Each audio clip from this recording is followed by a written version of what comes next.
not sound like that. You know Darwin from The Amazing World of Gumball, right? Our sweet, innocent, overly optimistic fish boy who will defend his family with a toothbrush and cry if you look at him the wrong way. Yeah, that Darwin. So here's a question you probably didn't even realize you had. Why does Darwin's voice sound completely different depending on what episode you're watching? Like, one season he sounds like a Disney chipmunk hopped up on Skittles. Can you speak Chinese? And 6 episodes later, it's like he hit puberty during the theme song. I feel like... Dude, what are you doing? I think we can safely say that we'll be young forever. What's going on? Turns out Darwin hasn't just had 1 or 2 voice actors, he's had 5. Yep, 5. And the wildest part? Most of us didn't even notice. Like, we were out here vibing, watching Gumball scream at clouds and banana people, and meanwhile Darwin was switching voice boxes like it was part of his morning routine. So today, I'm gonna walk you through the complete timeline of every single one of Darwin's voices, and why Cartoon Network kept having to hit the recast button like they were choosing a new Pokemon. Buckle up, because this story is somehow heartwarming, chaotic, and low-key emotional all at once. Let's start where everything began. Way back in the prehistoric era of 2010. Okay, fine. It was just over a decade ago, but YouTube still looked like a Craigslist page. The pilot for The Amazing World of Gumball was uploaded by the show's creator Ben Bockelay, aka Benlet, and let me tell you, it was weird. Like, not the Gumball you remember. Darwin wasn't in 2D, he was 3D, like an off-brand Pixar character that got stuck in Blender for too long. And his voice? Ugh, he sounded like an AI customer service bot who's one hello away from a full breakdown. Ready for what? Just nothing like the bubbly ball of chaos we know now. That voice belonged to Jake Pratt, and plot twist, he was British. In fact, he's the only British actor who ever voiced Darwin.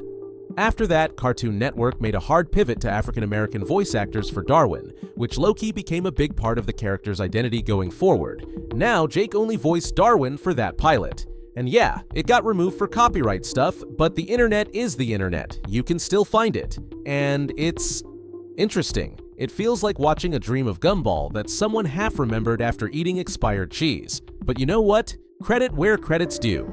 If Jake hadn't brought that pilot to life, even in weird 3D limbo, Gumball might have never made it to air. So shout out to the ghost of Darwin's awkward British uncle. Anyway, that brings us to the real beginning. The first Darwin most of us actually remember. Enter Kwesi Boki. This dude was a legend. He took over Darwin's voice for season 1 and stayed until the beginning of season 3. He brought that high-pitched, energetic, borderline too adorable tone that literally defined Darwin's personality. If you remember the line, Powering this fin would bring terrible dishonor upon our dojo. that's him. That's peak Darwin energy. Stan, for my whole walking life, I've had to keep my mouth shut, having to deal with everyone's annoying little habits. But now, I can say what I like. But then, something happened. A tragic tale as old as time. Kwesi hit puberty. No, look, half price on double chip cookies. That's like quadruple chocolate. And for me to keep hoping that there's still a chance to grow. I mean, imagine voicing the most wholesome fish on TV, and suddenly your voice starts dropping faster than Cartoon Network's ratings post-2016. You go from "Let's play tag" to "Sup girl," and suddenly producers are like, yeah, we love you, but the fish can't sound like he's about to pay taxes. The change was noticeable. There was no saving it. It was time to pass the fishy torch. Which brings us to one of the most wholesome transitions in cartoon history, Terrell Ransom Jr. And I love this part, because Terrell wasn't just some random casting choice. He was already a huge fan of the show. Like, as a kid, he literally used to run around the house imitating Darwin's voice. We all did that, right? Quoting your favorite cartoon like you were the main character, except unlike the rest of us, Terrell actually became the voice of Darwin. Just iconic behavior. Also, the fact that he told his mom he wanted to be an actor, and instead of hitting him with the classic, "That's nice, sweetie," she was like, bet. Moved to LA, got him an agent, and boom, days of our lives. The grind was real, and it paid off. When Terrell stepped in as Darwin, it was almost seamless. His voice wasn't identical to Kwesi's, but it had that same magic. Slightly deeper, a bit more grounded, but still full of that classic Darwin innocence. If you were a kid watching the show, you probably didn't even notice.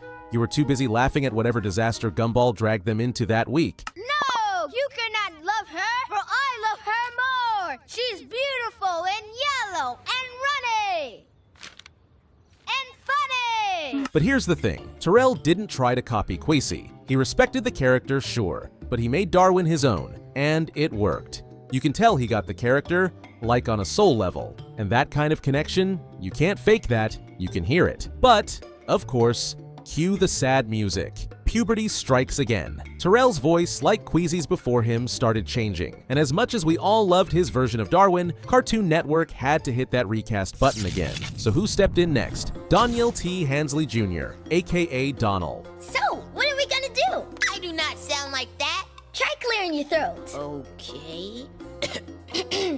Oh, yeah, that's better. And look, even though he didn't talk much publicly about playing Darwin, his resume kinda speaks for itself. Dude was already in CW's Containment, Step Up, High Water, and even voiced Peter in The Snowy Day. He had legit range, and he could sing, which, turns out, was a big deal. Because if you've seen the Matchmaker episode, Darwin sings this emotional banger about love and insecurity, and Donald's vocals, Your smile answers my silent scream.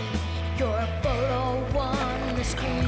it was straight up impressive. So that might have been a big reason he got the role, not just because he could match the vibe, but because Cartoon Network needed someone who could carry the musical side of Darwin, and Donald delivered. But, yep, you already know what's coming. Take a shot every time a Darwin voice actor hits puberty and has to step down. Actually don't, you'll be unconscious before season 6. Just one season later, Donnell's voice deepened too much, and once again the search began. But somehow, against all odds, Cartoon Network did it again. Enter Christian J. Simon.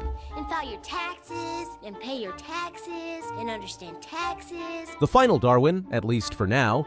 Christian took over in season 6, and let me tell you, he nailed it. He brought the same energy, the same innocence, and the same lovable weirdness we expect from Darwin. Except this time, there was something more. A quiet confidence, like he knew he was carrying on a legacy. And Christian's no slouch either. His voice has been in We Bare Bears, Puppy Dog Pals, and a ton of other stuff. Plus, like Donnell, he can sing. In the episode The Silence, he hits us with this hauntingly beautiful track. And I'm sorry, who gave this kid permission to make me feel actual feelings during a Gumball episode? Nothing that we ever felt we had to hide. Said nothing lasts forever. I never thought they'd mean us. Are you trying to make me cry over a singing fish? Anyway, Christian's been the voice ever since. And not just in the main series, he's also done Darwin for the Gumball Chronicles and Darwin's Yearbook. He's still active, still thriving, and probably returning for season 7, which is supposedly on the way. Please, I'm begging, Cartoon Network, don't mess this up. And through all this, I can't help but admire how the Gumball team handled everything. Voice changes, they wove them into the plot. In the Copycats episode, Gumball and Darwin literally glitch mid-sentence and shift voices like they just downloaded a patch update. That's meta, that's smart, that's Gumball. So yeah, 5 voice actors, 1 fish, infinite childhood memories. Each Darwin brought something different. Jake was the forgotten prototype. Quessy was the original sunshine spark. Terrell was the heart. Donnell was the soul. And Christian, he might just be the future. And look, I know we joke about puberty ruining cartoon voice acting careers, but honestly, these kids crushed it. Every single one of them stepped into a role millions of fans adored and managed to leave their own mark. That's no small feat. That's legacy. So the next time you watch The Amazing World of Gumball, pay attention to Darwin's voice. Listen to how it changes, how it evolves, and remember the insanely talented actors who helped bring this little fish to life across a decade of chaos, comedy, and low-key existential dread. And if this video made you feel anything, nostalgia, joy, emotional damage via fish ballads, you know what to do. Smash that like button. Drop a comment with your favorite Darwin moment, and tell me which voice actor is your favorite. I'm ready to fight. And if you haven't already, subscribe. But only if you're ready for more emotional cartoon deep dives and unsolicited voice actor appreciation rants. Because trust me, I've got plenty more where this came from.